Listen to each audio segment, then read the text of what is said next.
तिरुपति जाओ। तिरुपति में कहाँ जाना है? मंदिर में दर्शन करना है क्या? दर्शन करो ना करो तुम्हारी मर्जी है। दो जगह पर तिरुपति में जाना, एक तिरुपति के नीचे कपिलेश्वर महादेव, दूसरा तिरुपति पर ऊपर पुष्करणी। कपिलेश्वर महादेव के मंदिर के पीछे के भाग में जो कुंड है उसका जल, ऊपर जो पुष्करणी है उसका जल। पुष्करणी के अंदर भगवान विष्णु की एक प्राचीन मूर्ति है जल के अंदर, जो साल भर में एक बार निकलती है। आप लोगों ने कई बार दर्शन भी करे होंगे। साल में एक बार भगवान तिरुपति नाथ की, वेंकटेश भगवान की मूर्ति उस पुष्करणी से निकलती है जब पानी कम होता है। तो पुष्करणी की रज लाकर कपिलेश्वर महादेव के कुंड में अपनी कामना कर कर रज को धोकर उस रज को लाकर घर में किसी भी स्थान पर रख लीजिए, व्यापार वाली जगह पर। संपदा कभी कम नहीं होगी। लोग कहते तिरुपति जाओ तो लक्ष्मी बढ़ती है। तिरुपति जाओ तो लक्ष्मी कहाँ बढ़ती है? जब पुष्करणी का स्नान करो। स्नान करोगे तो उस स्नान में पुष्करणी के रज तुम्हारे कपड़े में शरीर से चिपकेगी। जब तुम नीचे कपिलेश्वर पर जाओगे पानी लगेगा, वो रज तुम्हारे कपड़े में चिपक कर घर में आएगी, तब लक्ष्मी संपदा बढ़ेगी। अब लोग समझ तो पाते नहीं कि वृद्धि किस जगह से। स्कंद पुराण में पुष्करणी का, कपिलेश्वर का महत्व जो वर्णन किया गया है उसको अवश्य सुनिए। और अगर आप लोग पढ़ नहीं सकते तो मुंबई में जो महेश्वरी समाज ने स्कंद पुराण कराई थी 2 अधिक मास पहले, वो 1 अधिक मास पहले, तो उसका स्मरण मुंबई की महेश्वरी समाज अंधेरी की स्कंद पुराण हमारे चैनल पर पड़ी होगी। आप उसको सुनना निकाल कर। अगर आप पढ़ नहीं सकते स्कंद पुराण तो उसको सुनो, उसमें भी हमने व्याख्यान वर्णन किया उस पुष्करणी का कि मिट्टी का, मृदा का क्या क्या महत्व है, उस मृदा का क्या महत्व है, उसका वर्णन शास्त्र करता। तो यहां पर शिव महापुराण कर रही है, शिलाद भगवान का भजन करने वाला नंदीश्वर का जो भाव प्रकट करा है, ये नंदी कोई साधारण सा नहीं है। नंदी शिव का उपासक है। भगवान शंकर ने जो उम्र कम दी है, भगवान शंकर ने जो शिलाद नामक मुनि को, ब्राह्मण को जो नंदी पुत्र दिया, उसकी उम्र कम रखने का कारण केवल इतना है कि ये भटकता है कि नहीं भटकता। भगवान दुख देता है ये देखने के लिए कि तुम कितना भटक रहे हो। भगवान तकलीफ देता है इसलिए कि तुम कितना भटक रहे हो। और आपको फिर निवेदन करेंगे, अशोक सुंदरी का स्थान कौन सा है? आपको पहले भी बताया, आज फिर बताते हैं।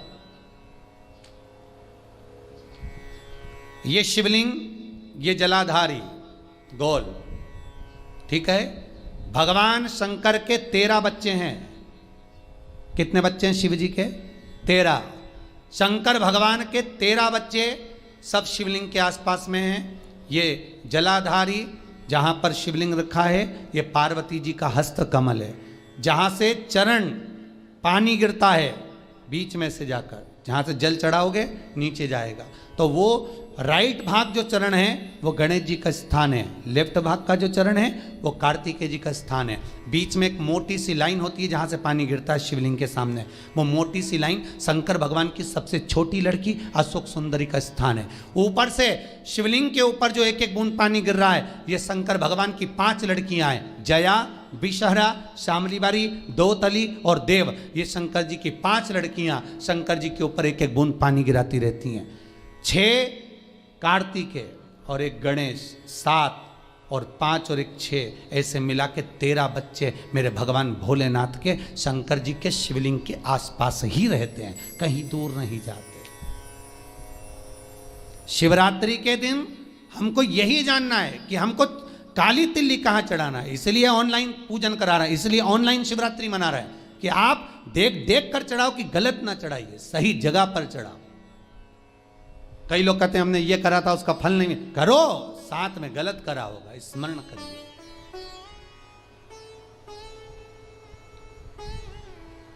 हजारों लाखों लोगों को लाभ है साहब। सवेरे किसी 8 साढ़े 8 बजे एक मैसेज है, समीर जी के पास अगर होए तो टीवी पर दिखाना। एक 28 साल के बाद एक बहू को बच्चा हुआ है, 28 वर्ष के बाद उसने बेटे का भी फोटो भेजा है।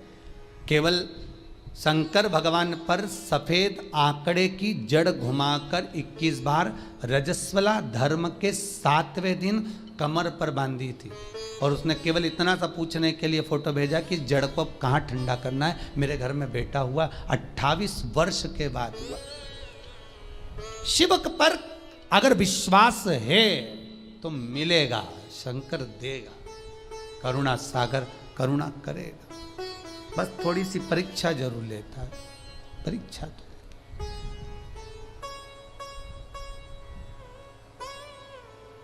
लेगा जरूर परीक्षा। वो थोड़ा सा परीक्षा में तो प्रबल है, शंकर थोड़ी परीक्षा बहुत लेता है। आप दूसरे देवता का व्रत कर लो, उपास कर लो, कथा सुन लो, कथा करवा लो, सब सरलता में हो जाएगी। भागवत कराओगे जल्दी सरलता में हो जाएगी, रामायण करवाओगे सरलता में हो जाएगी, गीता जी सरलता में। शिव पुराण कराना है तो बहुत थोड़ा कठिनता पड़ती है, कराना है, करना है बहुत। और कड़ेल जी तुम भी धन्यवाद, आपको भी बहुत बहुत। अब अभी कल परसों बोल रहे थे, अभी एक कथा यहाँ हो गई, अभी एक कथा काशी करा दो। हमने कहा कहाँ हमको फंसा रहे दादा, बहुत यहीं सुन ली, बहुत एक कथा। अभी लॉकडाउन के चलते कहाँ जाना, तो लॉकडाउन हट जाएगा उसके बाद काशी में कथा कर दो, पर कर तो दो, एक कथा तो सुना दो। हमने कहा कथा काशी में कथा कर दें, मना नहीं, पर ज़्यादा भीड़ इकट्ठी नहीं करेंगे। 25-50 लोग सुन लें काशी में कथा, तुम्हारे 25 लोग आएंगे ना, 25 लोग तुम्हारे आए, 25 हमारे समझ लो, बस 50 लोग बैठ कर काशी में विश्वनाथ की नगरी में कथा सुन ले, कर दें, कोई चिंता वाला विषय नहीं। पर समय अभी थोड़ा देख कर करेंगे, प्रयास करेंगे। शिव नवरात्रे का आपने बोला है, शिव नवरात्रे प्रयास करेंगे कड़ेल जी, अगर बाबा कृपा करेगा और विश्वनाथ को सुनना होगा तो प्रयास करेंगे। शिव कृपालु हो, शिव दयालु। महाराज शिलाद मुनि का मन देख रहे हैं शिव, ये तेरा पुत्र अल्पायु है, पर शिलाद ने कहा आपने दिया है, मुझे विश्वास है, आपका स्वरूप है, मुझे विश्वास है, डिगने नहीं दोगे। महाराज शंकर ने अगर कुछ दिया है तो शंकर उसको डिगने तो नहीं देगा।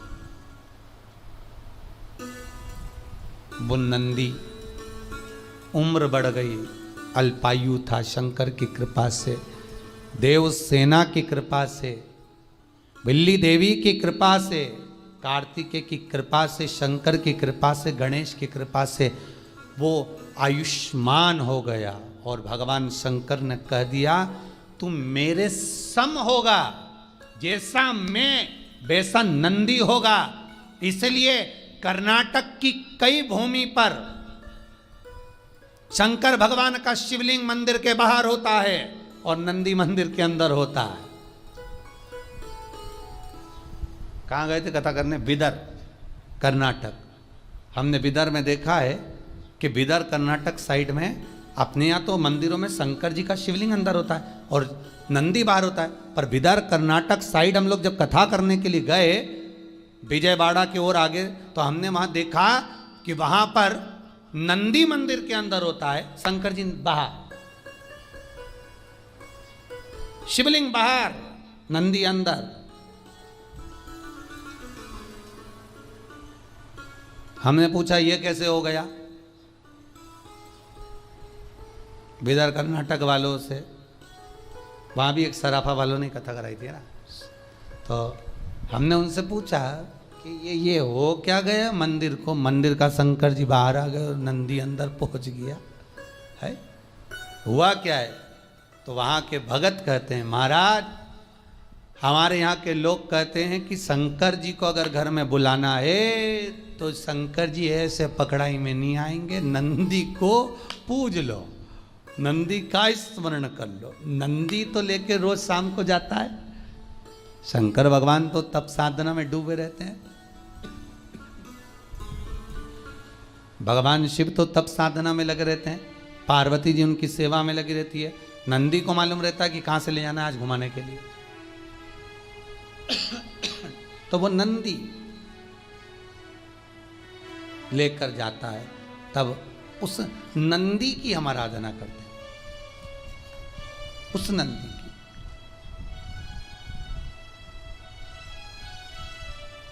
तो नंदी अंदर, शिव बाहर। भगवान शंकर कहते हैं, ए नंदी, जैसा मैं महेश्वर हूं तो नंदीश्वर होगा। शिलाद कहते हैं, शिलाद मुनि ने कहा, मेरे बेटे को मैंने इसलिए पाया है कि मेरे पूर्वजों को कुछ भाग मिल जाए, पितरों का तर्पण जल पिंड मिल जाए। इसको मैं आपकी सेवा में रखना चाहता हूं, इसको आप रख लो सेवा में, पर मना नहीं है, पर चिंता इतनी सी है कि नंदी का ब्याह कर दो।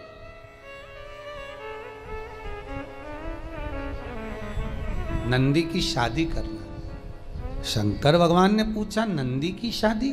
हाँ, क्यों? कुंवारा है, और मान लो आपने इसको आयुष्मान होने का वर भी दे दिया, सब कुछ कर दिया, पर कुंवारा तो रहेगा ना।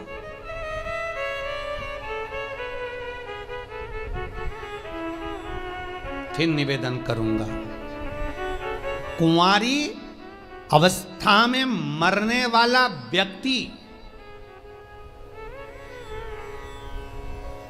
गर्भ से बाहर निकलकर जो बच्चा मर जाता है, 6 महीना, 8 महीना, 9 महीना, 10 महीना या जन्म लेने के बाद जो कुंवारी अवस्था में मर जाता है, श्राद्ध में चाहे तुम तर्पण कर लो, गया जी का पिंड कर लो, ब्रह्म कपाली कर लो, चाहे पूरी दुनिया के तीर्थ चले जाओ, ब्राह्मण को कितना भी भोजन करा लो, तर्पण करा लो, पिंडदान कर लो, पर जो कुंवारी अवस्था में मरता है उसको ना तो पिंड मिलता है, ना तर्पण मिलता है, ना जल मिलता है, ना उसकी मुक्ति होती है।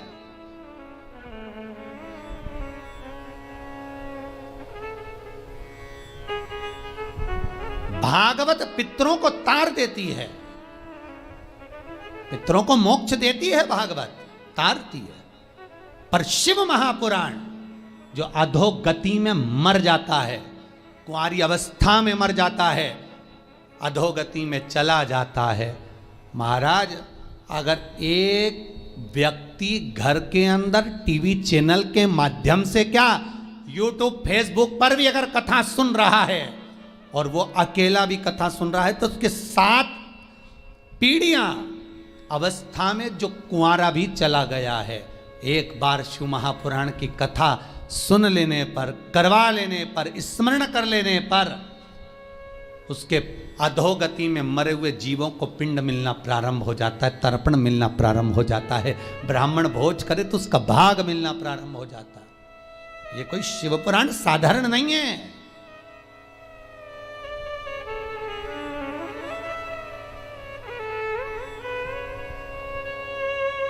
शिव महापुराण का महत्तम पढ़िए।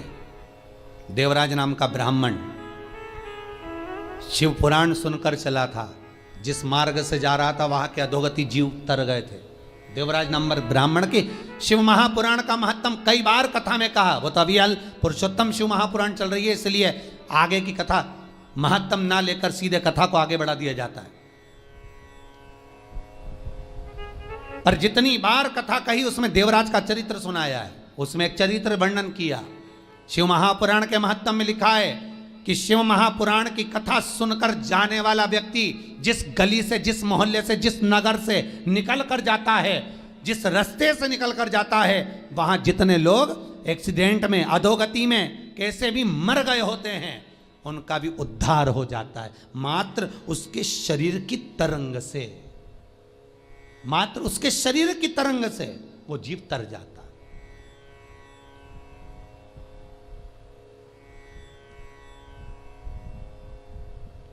अधोगति से मुक्त हो जाता। भागवत, शिव पुराण, सारी पुराणे जीव को तारती है। शिव महापुराण पितरों को भी तार रही है, अधोगति वालों को भी तार रही है, वासुकों को भी तार रही है। मुक्ति क्यों? जो अधोगति में मर जाता है वो प्रेत की योनि में जाता है। जो प्रेत की योनि में जाता है वो शंकर का गण बन जाता है। शंकर के पास पहुंचना है उसको कैसे भी, तब उसकी मुक्ति हो। और शिव पुराण उनको मोक्ष देकर अपने करीब में बुला लेती है।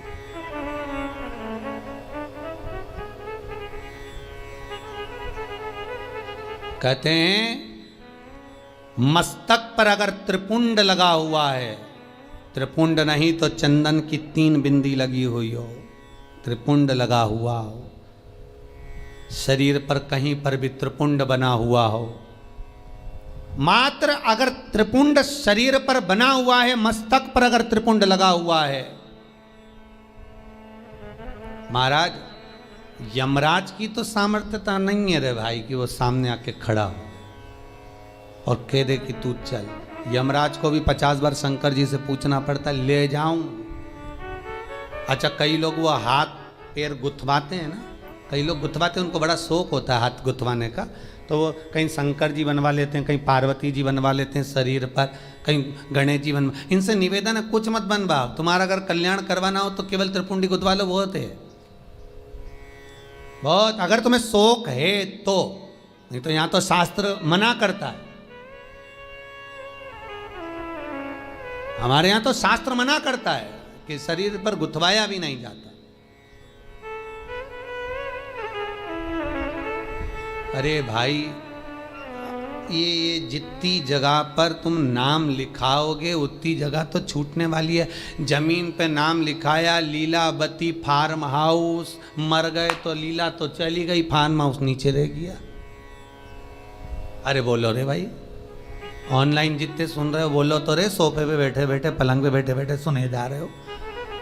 लीला चली गई, फार्म हाउस नीचे रह गया। मकान पे लिखाया लीला निवास, लीला गई, निवास नीचे। इंगेजमेंट करी, सगाई करी तो अंगूठी पे लिखा दिया लीला एल। मालूम पड़े निपटे तो अंगूठी भी रह गई। और बचा था तो मेला घूमने गई तो हाथ पे लिखाया लीला बाई। अब आत्मा चली गई, लीला बाई तेरा हाथ तो नीचे ही रह गया। तो ये सब फालतू के प्रपंच करने से अच्छा है जिसका है उसका लिख दो। इस आत्मा पर, इस मन पर शंकर का नाम लिख दो कि सब तेरा है। अंत में तो तेरे पास ही आना है शमशान में, और नहीं आएंगे तो लोग बांध के ले जाएंगे, सीधी बात है।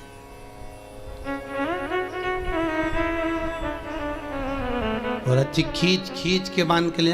अर्थी बांधने वाले भी कुछ लोग अच्छे एक्सपर्ट होना चाहिए, उनको बहुत आइडिया रहता कैसे बांधना है। खींचो, वो इधर से खींच रहा, वो उधर से रस्सी खींच रहा, वो और लपेट और। अरे सबको मालूम है मर गया बापड़ा कहीं उठ के भागेगा है? इसके बाद भी खींच खींच के बांध रहा है। वो मरा हुआ भी सोच रहा होगा काय को बांध रहे, भगूंगा नहीं। पर सबको चिंता है, भग गया तो भगवान को तो कुर्सी भरना है उनकी, और ये भग गया और शमशान लेकर गए, जब तक भग गया तो इसका ये तो चले गए, दूसरे को कहाँ से लाएंगे, इसलिए इसको बांध के ले।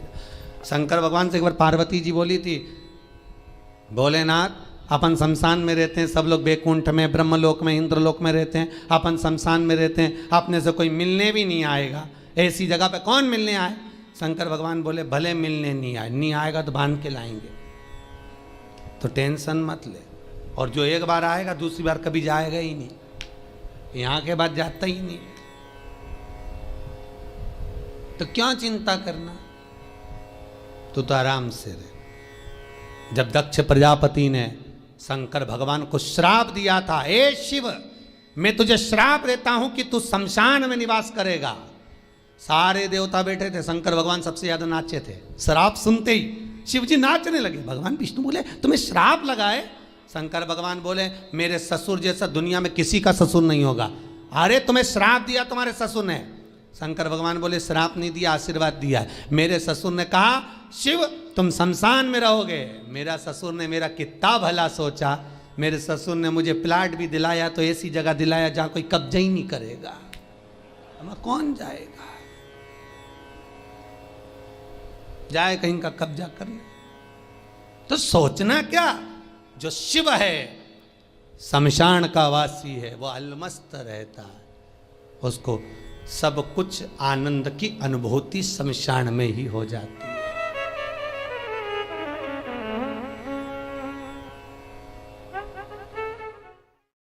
मेरा निवेदन है ऐसी देवी भागवत पे उस कथा, शंकर की कथा को बांचा जाएगा, सुनना जरूर। शिव शक्ति कथा रहेगी वो नवरात्र में जो चलेगी। शंकर कह रहे पार्वती से तू एक बार मेरे शरीर में समाहित हो जा। पार्वती जी बोली पहले विचार कर लो, अच्छे से सोच लो। ये कई लोग कहते ना कि इनको देवी जी आ रही, उनको देवता जी आ रहे। अब शंकर तो पति हैं, तो लोकी का नाथ त्रिकालदर्शी, वो पार्वती से कह रहे तू मेरे शरीर में समा जा। पार्वती जी बोली पहले विचार कर लो अच्छे से। शंकर भगवान बोले सब कर लिए, तू तो समा।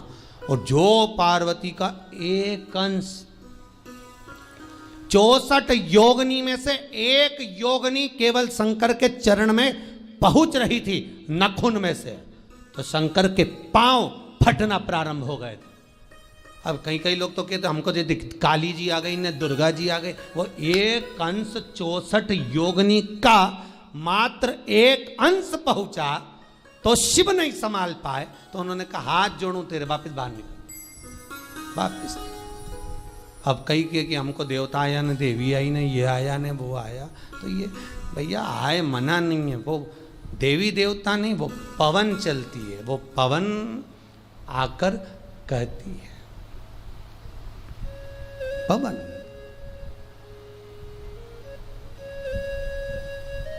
उनचास पवन में से जो पवन भ्रमण करती है उसमें एक पवन देव पवन होती है, एक पवन प्रेत पवन होती है। जो प्रेत पवन होती है वो जीव को कष्ट देती है, जो देव पवन होती है वो दुनिया